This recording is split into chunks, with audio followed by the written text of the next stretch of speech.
তাদেরকে ক্রীড়াবৃত্তি প্রদানের মাধ্যমে তাদেরকে সকল পড়াশোনা এবং খেলাধুলার দায়িত্ব আমরা সরকার গঠন করব এবং দায়িত্ব বহন করব ইনশাআল্লাহ।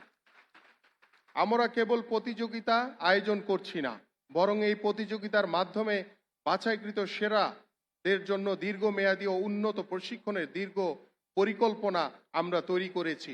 প্রিয় উপস্থিতি, আমরা যাদেরকে প্রতিভাবান খেলোয়াড় হিসেবে অন্বেষণ করব তাদেরকে আমরা পর্যায়ক্রমে আমাদের সারা বাংলাদেশে অবস্থিত যে বিকেএসপিগুলো রয়েছে সেখানে তাদেরকে ক্রীড়াবৃত্তি প্রদানের মাধ্যমে তাদেরকে সকল পড়াশোনা এবং খেলাধুলার দায়িত্ব আমরা সরকার গঠন করব এবং দায়িত্ব বহন করব ইনশাআল্লাহ।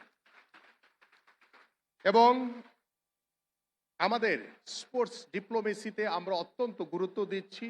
ইতিমধ্যে আমাদের পররাষ্ট্র মন্ত্রণালয়ের মন্ত্রী, প্রতিমন্ত্রী এবং পররাষ্ট্র বিষয়ক উপদেষ্টা তিনি সার্বিকভাবে আমাদেরকে সহযোগিতা করছেন এবং আমাদের মাননীয় প্রধানমন্ত্রীর নির্দেশে তিনি কিছুক্ষণ আগে আমাকে একটি নির্দেশনা দিয়েছেন।